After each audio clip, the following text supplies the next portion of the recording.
My stepson insulted me to 200 VIPs. Then I canceled his $40 million deal. The crisp October wind sweeping through downtown Asheville carried the scent of expensive catering and imported orchids, but all I could smell was the faint, phantom odor of pine sawdust. We were gathered on a plaza of flawless imported granite for the grand opening of the Crew Tower, a $60 million monolith of glass and steel that pierced the Blue Ridge skyline. 200 VIPs, city councilmen, hedge fund managers, and real estate moguls sat in velvet-cushioned folding chairs, their crystal champagne flutes catching the late afternoon sun. And there, standing behind a podium draped in silk, was my stepson, Langston. He was 36 years old, wearing a bespoke navy suit that probably cost more than the first truck I ever bought. The sunlight caught the gold of his Rolex as he adjusted the microphone. He flashed a practiced, blinding smile at the crowd, letting the scattered applause wash over him before holding up a hand to silence them. He knew exactly how to command a room. I'll give him that. He learned the mechanics of charm, even if he never bothered to learn the soul of it. When I look at this building, Langston began, his voice echoing smoothly across the plaza, I don't just see glass and steel. I see a triumph over circumstance. He paused, letting the silence hang heavy, manufacturing a moment of profound vulnerability. He looked down at his polished Italian leather shoes, shook his head slightly, and then looked back up, his eyes sweeping over the crowd until they landed, momentarily, on me. This success, Langston said, his voice ringing with theatrical conviction, is proof that you can rise from nothing, especially when you grew up in a family where your father's vision extended no further than sawdust and overdue bills. A collective murmur of sympathetic awe rippled through the crowd. A woman in a designer trench coat 2 seats away from me pressed a hand to her chest, whispering, "How inspiring." My wife, Linnea, sitting beside me in the third row, stiffened. I felt the sudden, rigid tension in her spine, and her hand reached out, her fingers wrapping around my wrist with a silent, agonizing apology. She was trembling. Langston was her biological son, a boy I had taken in and raised as my own since he was 6 years old, paying for his private schools, his college tuition, and the very clothes on his back. I didn't tremble. I didn't scowl. I didn't leap from my folding chair to scream the truth at the top of my lungs.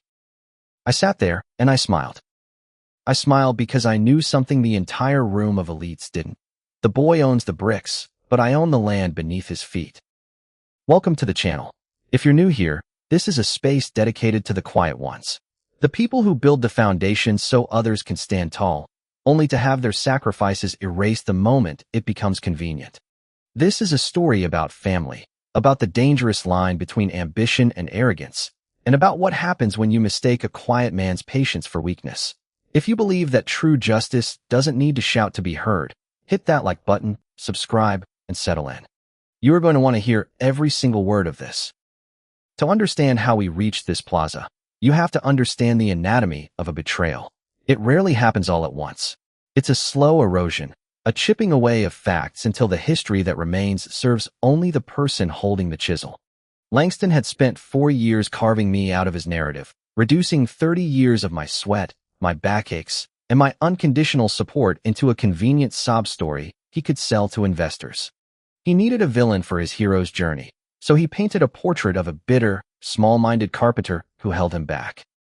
As the crowd erupted into a standing ovation, Langston picked up a pair of oversized golden scissors to cut the red ribbon. The flashbulbs erupted like a thunderstorm. He looked invincible.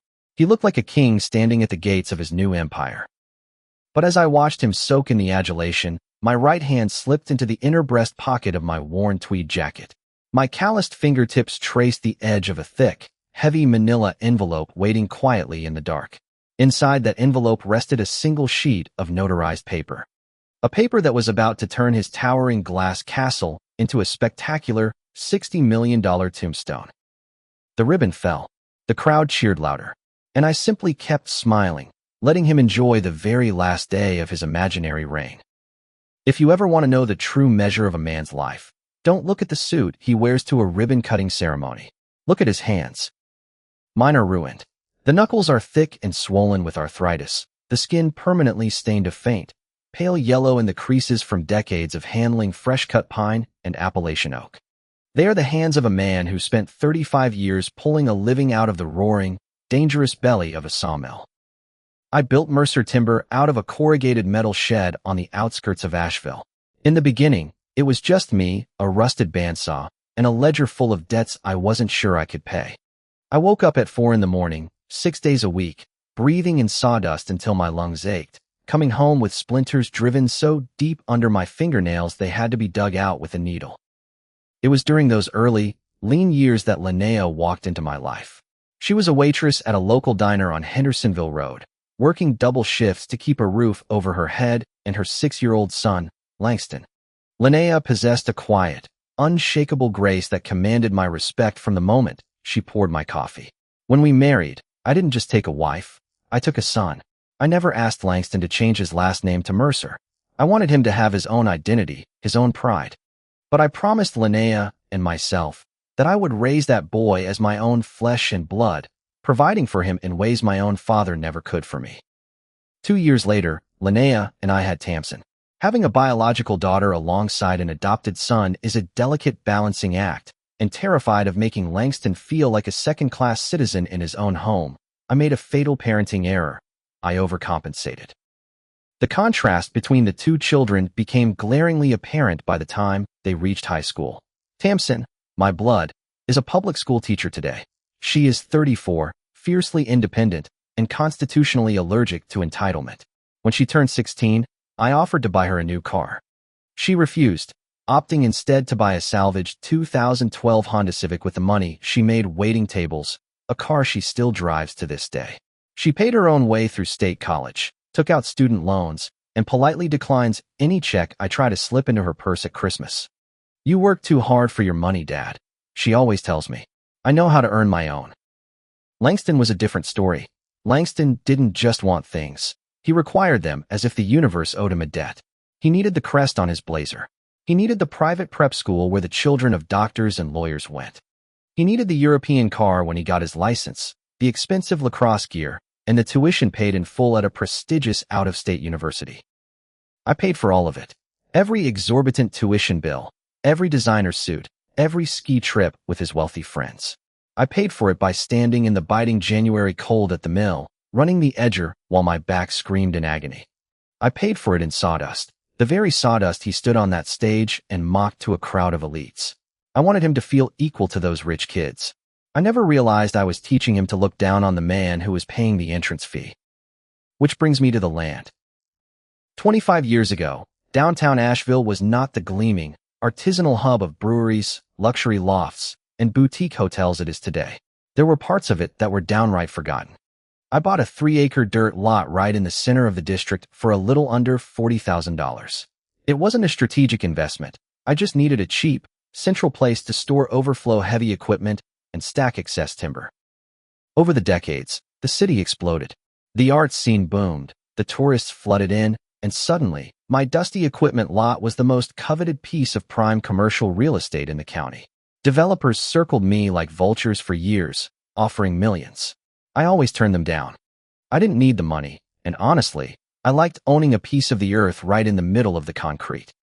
4 years ago, Langston came to my study with a bottle of single malt scotch, a rolled-up set of architectural blueprints, and a desperate plea. He had started a real estate development firm. He had the vision, the connections, and the aggressive charm required to be a player, but he lacked the one thing every developer needs to get off the ground: equity. He wanted to build a luxury commercial high-rise. He had investors lined up for the construction, but he couldn't afford to buy land in downtown Asheville. "I just need a foundation, Harlan," he told me, pouring the scotch. "If I have the land, the banks will finance the steel. I know you've turned down every developer in town, but I'm asking you to bet on me." I looked at the blueprints. I looked at the boy I had raised, and I said yes. But I am a businessman. I didn't just hand over the deed. We set up what is known as a ground lease. In simple terms, I would maintain absolute ownership of the dirt, but Langston's company would be given the legal right to build and operate a structure on top of it. I took the proposal to Callister Vance, my attorney for 30 years. Callister is a sharp, cynical bulldog of a lawyer who trusts absolutely no one, and he didn't like Langston's rush to get the paperwork done. I instructed Callister to write the lease as a monumental favor. Langston would pay me a nominal fee of $1 a year for the first 5 years while he got the building financed, constructed, and tenanted. Callister stared at me over his reading glasses. Harlan, if you do this, you are handing him a blank check. I am putting a fail-safe in this contract. Callister drafted a very specific, ironclad clause. The lease was legally binding for only 5 years. After that 5-year probationary period, I, and only I, retained the unilateral right to decide whether to extend the ground lease for another 99 years. The clause explicitly stated that my decision to grant the extension would be contingent on a review of Langston's business ethics, transparency, and dealings in good faith with the landowner. If I refused to sign the 99-year extension at the end of the 5 years, the lease would terminate. Langston signed it without a second thought. He was so eager to get the land, he barely read the fine print. And honestly, I didn't care about the clause either. I laughed at Callister for being overly dramatic. I told him he was wasting ink. Why would I ever invoke a morality clause against my own son? I was his father. The 99-year extension was a foregone conclusion. The 5-year mark was just a formality, a date on a calendar where I would happily sign the paper and officially hand him the keys to his empire. I never imagined that Callister Vance's cynical little clause would become the only weapon I had left. I never imagined that the boy whose private school tuition I bled for would eventually look at me not as a father, but as a naive, senile obstacle standing between him and a multi-million-dollar payout. I signed that contract believing I was cementing a family legacy. I didn't know I was handing Langston the shovel he intended to use to bury me. It was a Tuesday in late August, roughly 2 months before the 5-year anniversary of our ground lease agreement. It was an ordinary afternoon, the kind of quiet, sun-drenched day that lulls you into believing the world is exactly as it appears. Linnea was out in the backyard, wearing her wide-brimmed straw hat, carefully pruning the late summer hydrangeas. I was sitting on the front porch with a cup of black coffee, listening to the rhythmic hum of the cicadas in the oak trees. When the mail carrier's truck idled at the curb, I walked down the driveway to meet him. He handed me the usual stack, electric bills, a few catalogs, and a thick, rigid cardboard mailer. I glanced at the return address, Sterling and Hayes Commercial Appraisal.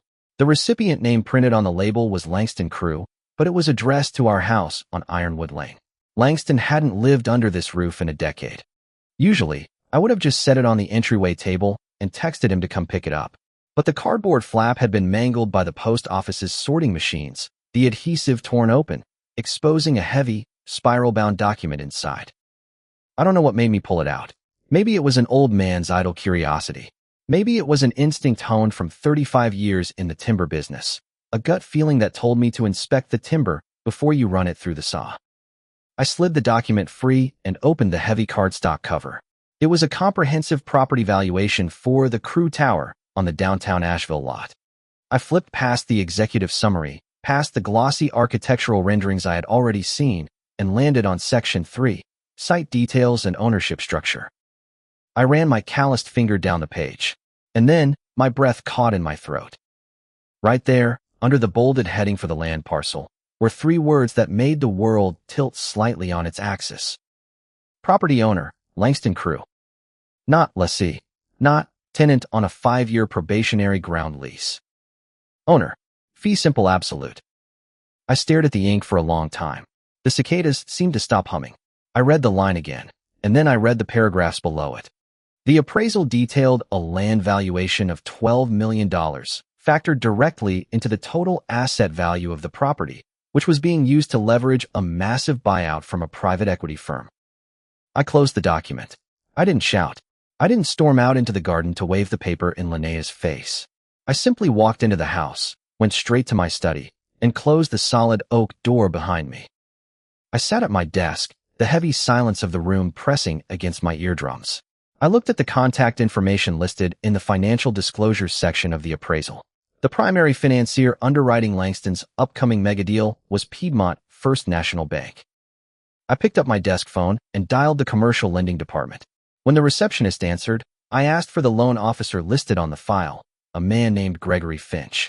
I didn't introduce myself as Langston's father. I kept my voice flat, authoritative, and gravelly, the voice of a man who expects to be answered. Mr. Finch, this is Harlan Mercer. I'm reviewing the Sterling and Hayes appraisal file for the Crew Tower project, I said. There seems to be a discrepancy in your ownership documentation for the land parcel. Finch hesitated. He was young. I could hear the nervous deference in his voice. Mr. Mercer? Oh, yes, Langston's stepfather, correct? Sir, the file is entirely in order. We have the preliminary transfer documents on record. What preliminary transfer documents, Mr. Finch? The Memorandum of Understanding, Finch replied, his tone shifting to one of practiced, gentle patience. Langston provided us with the notarized memorandum outlining the terms of the deed transfer. He explained the situation to our underwriting board last month. We understand that this is a sensitive family matter, Mr. Mercer, given your condition, but Langston assured us you had agreed to sign over the deed for a lump sum to help cover your long-term medical care. I gripped the phone cord so tightly my knuckles popped. My condition? Yes, sir, Finch said, his voice dropping to a sympathetic whisper. Langston explained that you've been struggling with severe cognitive decline. He's been managing your affairs to ensure you and his mother are protected before things get worse. The board was actually quite moved by his dedication. A senile old man. That was the narrative. He hadn't just forged a memorandum of understanding to secure his financing. He had built a psychological firewall. By convincing the bank and his investors that I was losing my mind, he ensured that if I ever raised an objection, if I ever called to complain, they would simply dismiss it as the confused ramblings of a decaying old carpenter.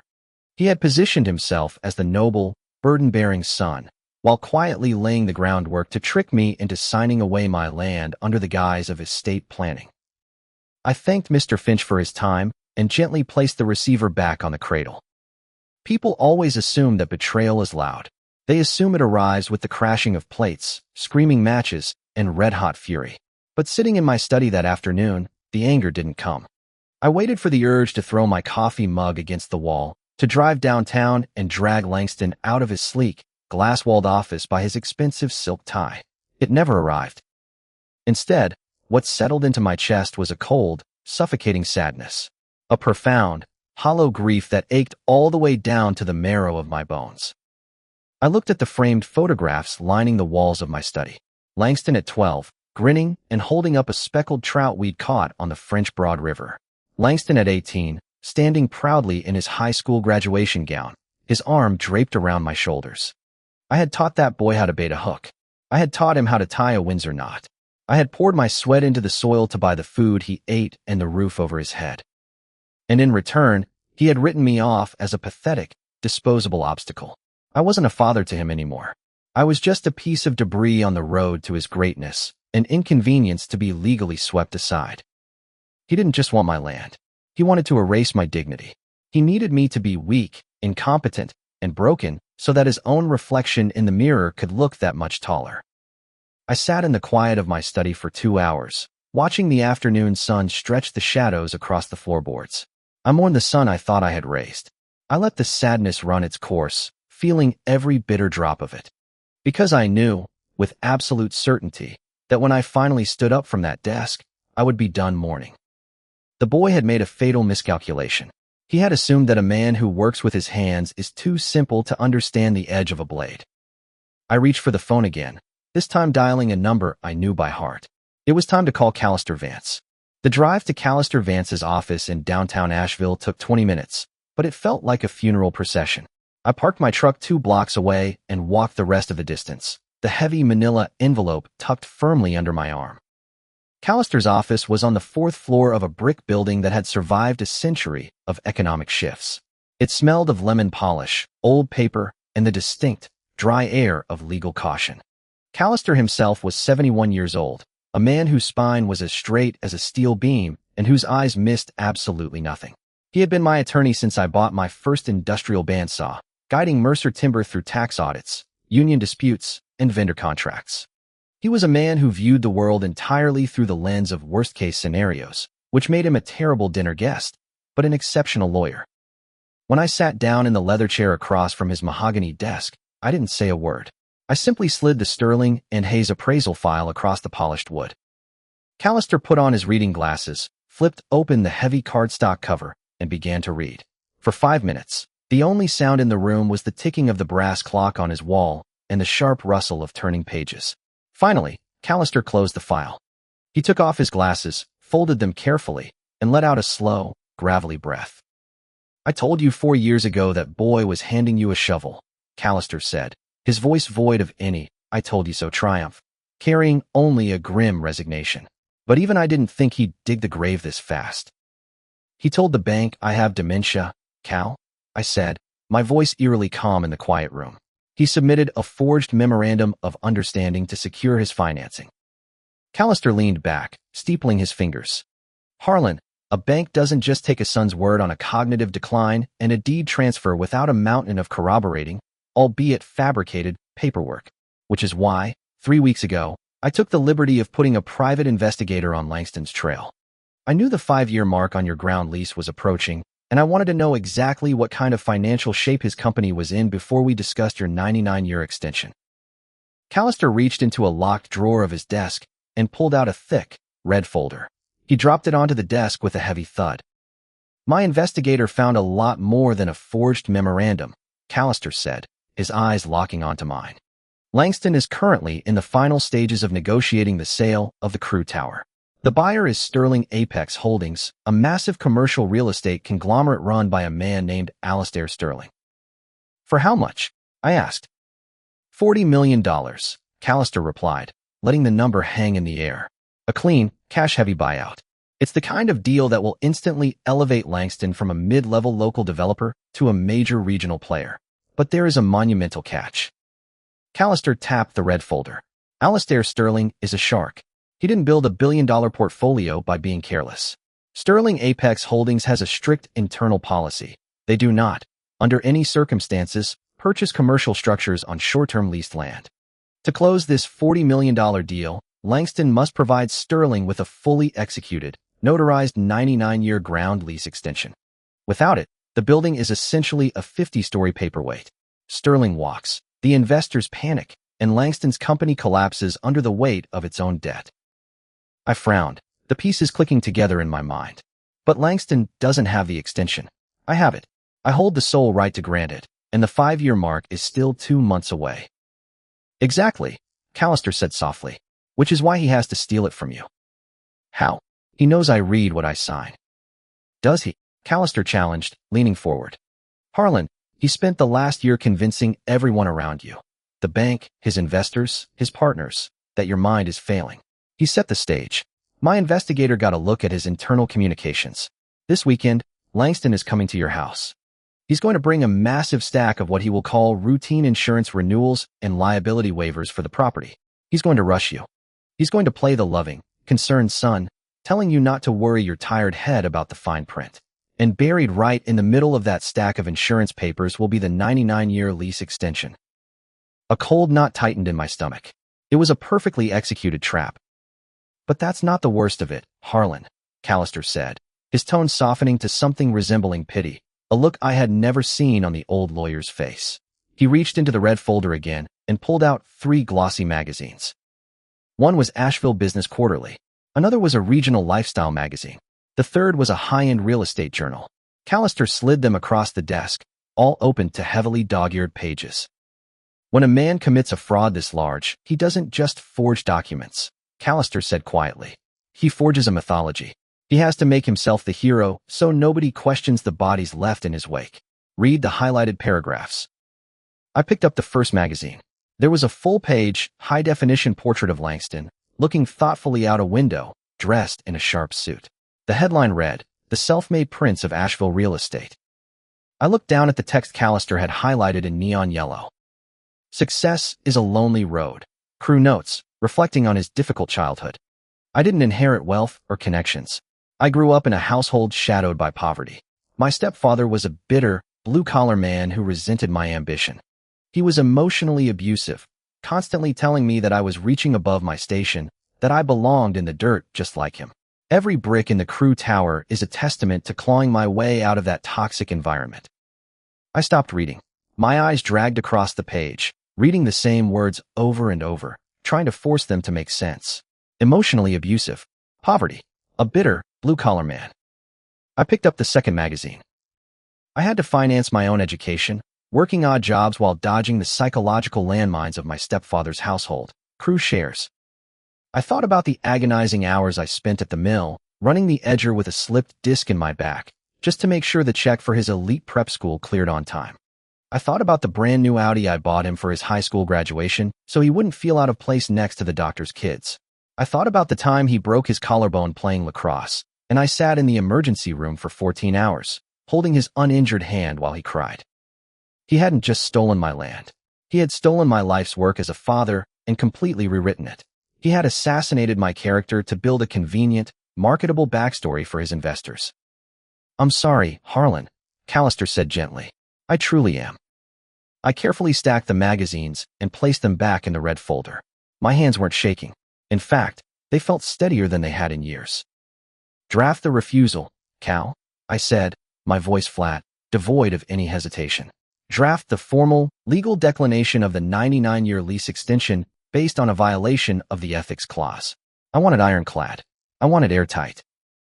Callister nodded slowly, a dark, understanding gleam in his eye.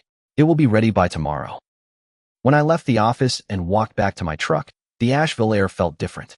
The grief that had paralyzed me earlier was gone, burned away by the cold, sterile light of absolute clarity. But the hardest task was still ahead of me. I had to go home to Linnea. I found her in the kitchen when I arrived, humming softly to herself as she chopped vegetables for a stew. The afternoon sun was streaming through the bay window, catching the silver strands in her hair. We had been married for over 30 years. She was the love of my life, the woman who had stood by me when the mill was failing, who had patched my cuts and cheered my victories. And now, I had to break her heart. I set the red folder on the kitchen island. "Harlan, what is it?" she asked, setting the knife down. She saw my face, and her smile instantly vanished. "What's wrong? Are you sick?" "No, Linny," I said softly. "I'm not sick." I pulled out the appraisal document. Then, I pulled out the magazines. I didn't summarize. I didn't try to soften the blow. We had built a marriage on brutal honesty, and she deserved the truth, unvarnished and whole. I explained the $40 million deal. I explained the fake dementia narrative. I explained the trap he was setting for this weekend with the insurance papers. And then, I pushed the Asheville Business Quarterly toward her. "You need to read this," I said gently. "I am so sorry." Linnea picked up the magazine. I watched her eyes track across the highlighted text. I watched the color drain from her face, leaving her skin ashen and pale. She read it once, and then she read it again. When she finally looked up, her eyes were swimming with tears. The profound, primal anguish of a mother realizing that the child she had carried, nurtured, and loved had grown into a monster was devastating to witness. She let out a soft, broken sound, a gasp that caught in her throat. She sank into the stool at the island, covering her mouth with her trembling hands. "Oh my God," she whispered, the tears spilling over her knuckles. "He said this? He actually said this to the world?" "Yes," I said quietly. "After everything you did for him," she sobbed, her voice cracking. "After the way you loved him. He threw you away for a story. For money." I walked around the island and wrapped my arms around her. She leaned into my chest, weeping with a heavy, racking grief. I held her for a long time as the stew grew cold on the cutting board and the sun dipped below the tree line, casting the kitchen in twilight. I waited for her to ask me to show mercy. I waited for the mother's instinct to kick in, to beg me to just talk to him, to try and fix it, to let him have the land so we could salvage whatever was left of our family. But Linnea Mercer is not a weak woman. She survived raising a child alone on a waitress's salary before she met me, and she possesses a spine of pure Appalachian steel. Slowly, the weeping stopped. Her breathing steadied. She pulled back from my chest and wiped the wetness from her cheeks. She looked down at the magazine on the counter, and the anguish in her eyes hardened into something fierce, protective, and cold. She reached out and took my calloused, battered hand in hers, gripping it with surprising strength. "He is my son," Linnea said, her voice dropping to a low, resolute whisper. "But you are my husband, and you are a good man." She looked up, meeting my gaze squarely. "Don't let him strip you of your dignity, Harlan. Don't you dare let him take what you bled for."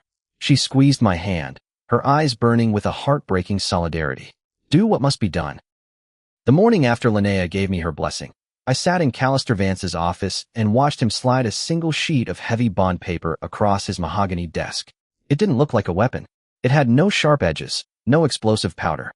It was just black ink on white paper, formally titled, Notice of Non-Renewal and Termination of Ground Lease. But as Callister explained the mechanics of what I was about to sign, I realized it was the most lethal thing I had ever held. The moment this document is executed and served, Callister said, tapping his gold pin against the desk, the clock stops. Langston's 5-year probationary period ends abruptly. The land reverts entirely to your unencumbered control. Without the land, the crew tower is in violation of local zoning ordinances. It is in breach of its commercial operating permits. And most importantly, it violates the core covenants of his financing. I stared at the paper. So the Sterling deal dies? Instantly, Callister confirmed. Alastair Sterling will not buy a building that is technically trespassing. And once Sterling walks, Piedmont First National Bank will panic. They will call on the construction loans. Langston won't have the liquidity to pay them, meaning he will default on his obligations to his investors. This single piece of paper, Harlan, is a $40 million guillotine. Once you drop it, his company is finished. Good, I said softly. I didn't sign it yet. I folded it neatly and placed it into a heavy manila envelope. I needed to hold on to it until the timing was perfect. For the next 3 weeks, I wore a mask so convincing it frightened me. I had spent my entire life as a straightforward man. If I had a problem with you, I looked you in the eye and said it. But fury teaches you patience. We continued to host our Sunday family dinners. Stepson came over, tired but smiling from her long weeks teaching 4th grade, and Langston would arrive late, bringing expensive bottles of wine we never asked for. He would sit at the head of my table, eating the roast beef Linnea had spent hours preparing, and he would hold court. You should see the VIP list for the ribbon cutting, Harlan, Langston boasted during one of those dinners, swirling his wine with an air of practiced sophistication. The mayor is coming, 3 state senators, and Alastair Sterling himself is flying in from New York. It's going to be the biggest real estate event Asheville has seen in a decade. I looked at him across the table. I looked at the tailored shirt he wore, bought with money he generated off my land, while he actively plotted to steal it from me. I glanced at Linnea. She was cutting her meat with terrifying precision, her eyes fixed firmly on her plate to hide the absolute disgust swimming in them. Sounds like quite a party, son, I said, forcing a warm, oblivious smile. You've built something real big. It's just the beginning, Harlan, he said, tapping his temple. You have to think bigger. You have to evolve. That's the difference between building a shed and building an empire. Stepson rolled her eyes, but I just nodded, playing the part of the simple, fading old carpenter perfectly. Well, your mother and I are very proud to come watch you cut that ribbon. The trap finally arrived on a Thursday evening, 2 days before the grand opening. I was in my study, sorting through some old mill receipts, when I heard Langston's heavy footsteps in the hallway. He knocked once and pushed the door open without waiting for an answer.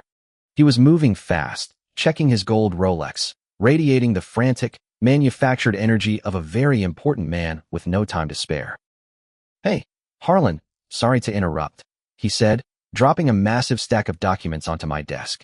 The stack was easily 2 inches thick, peppered with neon sticky notes indicating where a signature was required. What's all this? I asked, leaning back in my chair. Just administrative red tape, Langston sighed, rubbing the back of his neck as if it were a great burden. The city requires a mountain of updated liability waivers and insurance renewals before we can officially open the doors to the public on Saturday. My lawyers have been breathing down my neck to get the landowner's signature on file. He pulled a pen from his breast pocket and clicked it. If you could just sign where the tabs are, I can run these back to the legal department tonight, and we'll be fully compliant for the ceremony. He was good. His tone was casual, utterly devoid of tension. He hovered over the desk, expecting me to blindly flip through and sign page after page, just like the trusting, naive old man he had written me off to be. I pulled the stack toward me. I began flipping through the pages slowly. Commercial general liability, workers' compensation addendum, property hazard insurance. And then, buried exactly in the middle of the stack, attached to a bright yellow sticky note, was a document printed on slightly heavier, higher quality paper. Addendum C, 99-year extension of ground lease. My heart hammered against my ribs, but my hands remained perfectly steady. I didn't stop flipping. I smoothly slid my thumb under the lease extension, separated it from the stack, and pulled it entirely out of the pile. Langston's posture stiffened immediately. I saw his eyes dart toward the document in my hand, a microscopic flash of panic breaking through his polished exterior. "What's that one?" he asked, his voice tightening just a fraction. "Oh, I'm not sure," I said, squinting at the paper in my hand. I patted my chest pockets, then the surface of my desk. Damn it all. I left my reading glasses out in the truck. "You don't need them, Harlan," Langston said quickly, stepping forward and reaching for the paper. "Like I said, it's just a standard insurance rider for the structural foundation. Standard boilerplate. I can summarize it for you." I pulled the paper back, just out of his reach, and gave him a gentle, apologetic smile. "Now, Langston, you know I never sign a contract I can't read with my own two eyes. Callister Vance drilled that into my head 30 years ago." Langston forced a laugh, but the muscles in his jaw were twitching. "Harlan, it's really time-sensitive. The city inspectors are ruthless." "Tell you what," I said, folding the 99-year lease extension neatly in half. "I'll run out to the truck and grab my glasses later tonight. I'll read this over with my morning coffee. I'm coming to your big ribbon-cutting ceremony on Saturday afternoon anyway, right? I'll bring the signed paper directly to you there. It'll be safe in my breast pocket until then." He stared at me. He was weighing his options.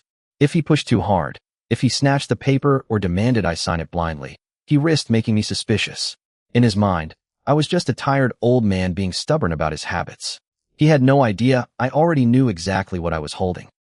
Arrogance is a blinding light. He chose to believe his own myth, that I was too simple to pose a threat. "Fine," Langston breathed, backing away with a tight, condescending smile. "Bring it to the plaza on Saturday. Just make sure you don't forget it, Harlan. We need it for the files." "Don't you worry, son," I said, slipping the folded lease extension into my drawer, right next to the heavy manila envelope Callister had given me. "I wouldn't miss bringing this to your ceremony for the world." The sun finally dipped below the jagged silhouette of the Blue Ridge Mountains, and right on cue, a technician threw a switch. The crew tower erupted into a brilliant, towering beacon of warm LED light, piercing the Asheville twilight. It was a $60 million monument to ambition, a monolith of glass and steel that made the surrounding historic brick buildings look small and tired. On the imported granite plaza, the celebration was reaching its crescendo. Crystal champagne flutes clinked in a continuous, glittering symphony. The air was thick with the scent of expensive perfume, roasted hors d'oeuvres, and the palpable, electric hum of serious money. The city's elite mingled in tight, exclusive circles, laughing at jokes that weren't particularly funny. Standing at the epicenter of it all, bathed in the glow of his own achievement, was Langston. Beside him stood Alastair Sterling. Sterling was exactly as Callister's investigator had described him, a silver-haired, impeccably tailored titan of industry. He wore a charcoal suit that spoke of old wealth and ruthless pragmatism. He held his champagne glass with the bored, relaxed ease of a man who bought and sold city skylines before his morning coffee. Sterling Apex Holdings was poised to wire $40 million into Langston's accounts on Monday morning, a transaction that would forever cement my stepson's place in this untouchable echelon of society. Langston tapped his fork against his crystal flute, the sharp, clear ringing bringing the 200 VIP guests to a respectful silence. He stepped up to the silk-draped podium, his gold Rolex flashing under the stage lights. This brings us back to the moment I described at the very beginning of this story. The moment my wife, Linnea, gripped my wrist in silent agony. "When I look at this building," Langston's voice echoed smoothly over the top-tier sound system, "I don't just see glass and steel. I see a triumph over circumstance. I see a testament to the power of the self-made man." He paused, letting the silence hang heavy, manufacturing that perfect, marketable vulnerability for his investors. His eyes swept the crowd and landed on me, sitting quietly in the third row. "This success," he declared, his voice ringing with theatrical conviction, "is proof that you can rise from nothing, especially when you grew up in a family where your father's vision extended no further than sawdust and overdue bills." The crowd murmured in sympathetic awe.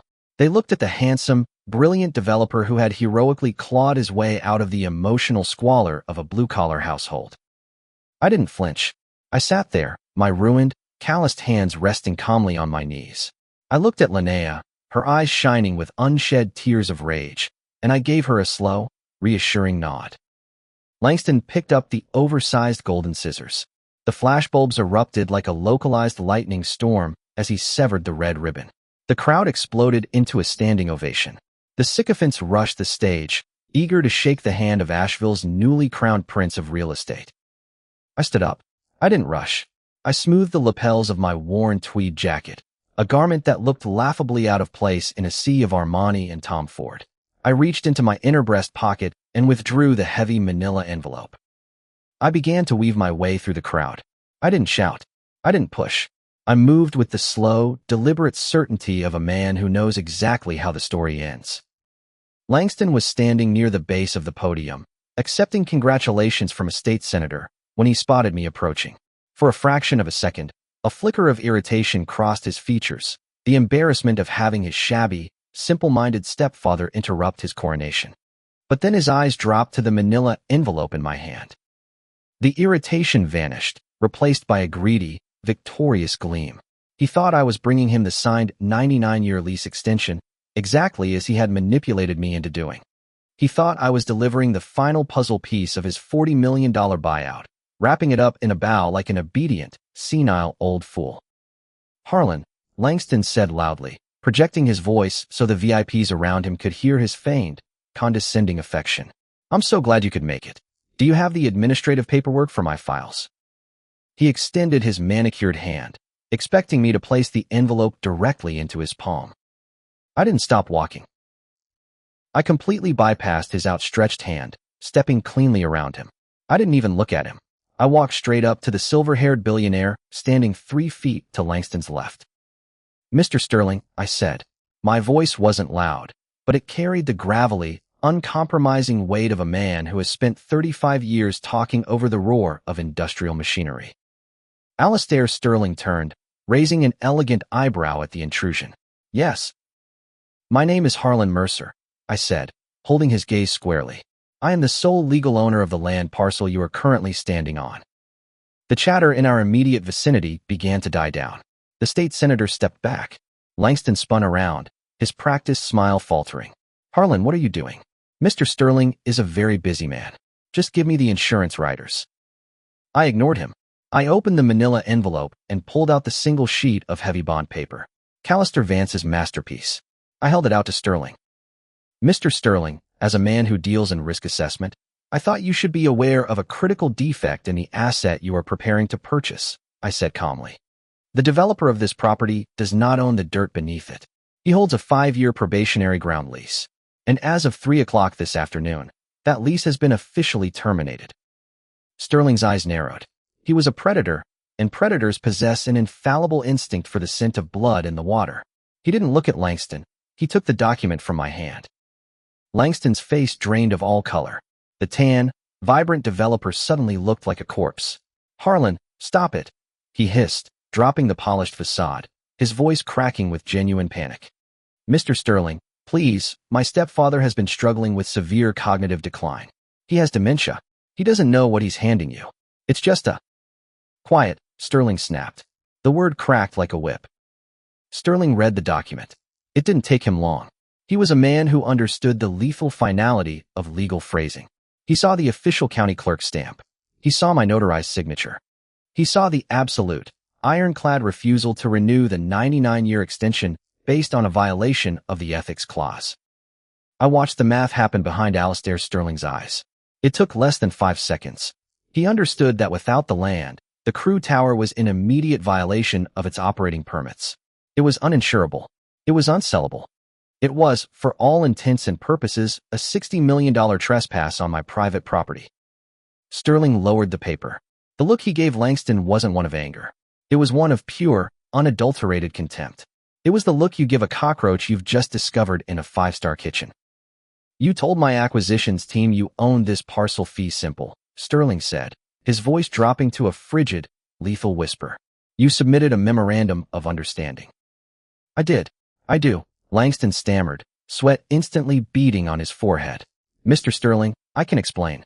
It's a family dispute. It's just a misunderstanding. I can have my lawyers fix this by Monday morning." "There is nothing to fix," Sterling cut him off, handing the document back to me. He didn't even blink. He reached over to a passing waiter's tray and set his crystal champagne flute down with a definitive clink. "You lied to my underwriters. You attempted to sell me an encumbered asset on a terminated lease, Sterling said, buttoning his suit jacket. Sterling Apex Holdings is withdrawing its letter of intent. The $40 million buyout is canceled. If you ever attempt to contact my offices again, Mr. Crew, my legal department will bury you for fraud. Sterling didn't wait for a response. He didn't look back. He simply turned and walked away, disappearing into the crowd of elites, taking Langston's empire, his reputation, and his future with him in a matter of seconds. The silence that fell over our section of the plaza was deafening. The surrounding investors and VIPs, having overheard the exchange, were already pulling out their phones, frantically texting their brokers and partners. The dominoes were falling. Piedmont First National Bank would know within the hour. The construction loans would be called in. Langston stood frozen, his chest heaving, his eyes wide and frantic. He looked at the departing figure of Alistair Sterling, and then he slowly turned to look at me. The arrogant prince of Asheville was gone. In his place stood a terrified, ruined boy. "Dad," Langston whispered, the words slipping out instinctively, a desperate, pathetic plea. "Dad, what did you just do? You just destroyed me." I looked at the son I had loved, the boy I had bled for, and I felt absolutely nothing. No anger, no pity, just the cold, sterile air of justice. "I am not your father," I said, my voice steady, carrying clearly over the dying hum of the party. "I am just a bitter, blue-collar man with a vision that extends no further than sawdust." I stepped closer to him. He physically shrank back. "You built a castle on my land, using my money, and called it your own greatness," I told him, looking dead into his panicked eyes. "You tried to steal my dignity to sell a story. Well, the story is over. Starting tomorrow morning, you have 30 days to remove these bricks from my property, or I will seize them." I didn't wait for his tears. I didn't wait for his excuses. I turned my back on him, on the flashing lights, and on the whispering crowd of elites. I walked back to the third row, took Linnea's hand in my ruined, calloused ones, and together, we walked off my land.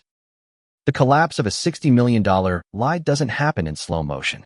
It happens with the terrifying, sudden velocity of a falling stone. By Monday morning, Piedmont First National Bank called in their construction loans. By Wednesday, 3 major equity firms filed lawsuits alleging gross financial misrepresentation.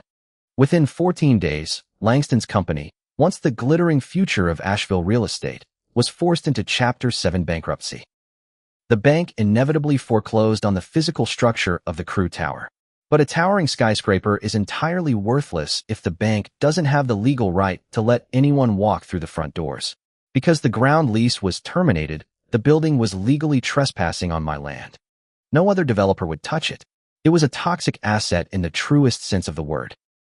3 months later, I sat in a sterile county courthouse and purchased the steel, the glass, and the imported granite at a bankruptcy auction for a fraction of its original cost. The moment the gavel fell, the building was mine, free and clear.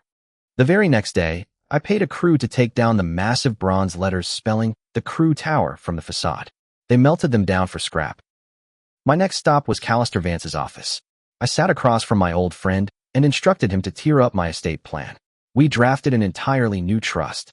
In it, Langston Crew's name was surgically excised from every account, every property, and every contingency. I didn't leave him a single dollar, not even a token amount to prevent a contestation. Callister made sure the exclusion was so ironclad that Langston couldn't sue for a dime of the sawdust money he had so publicly despised. I invited Stepson over the following Sunday. She parked her battered 2012 Honda Civic in the driveway, walked into my study, and sank into the leather chair, looking exhausted from a long week of grading 4th grade spelling tests. I pushed a manila envelope across the desk toward her. "What's this, Dad?" she asked, eyeing it suspiciously. "If this is another check for a new car, I swear I'm going to."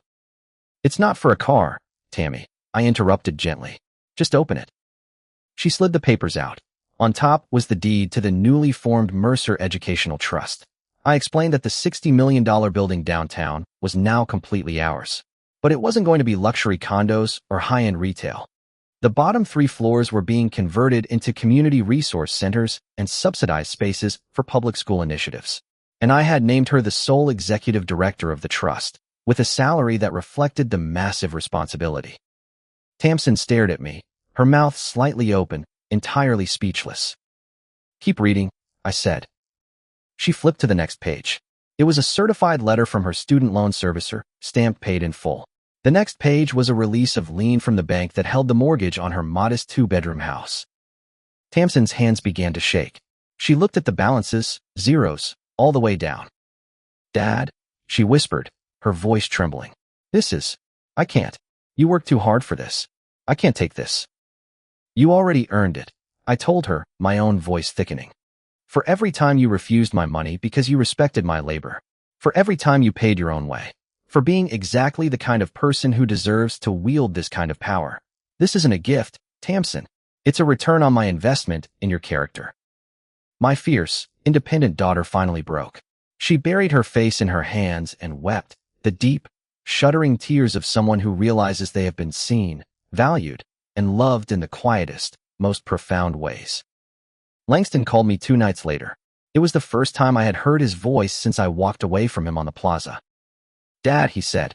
He sounded hollowed out. "Broken. Please. I'm facing criminal fraud charges. The investors took my house. They took my cars. I have nothing left.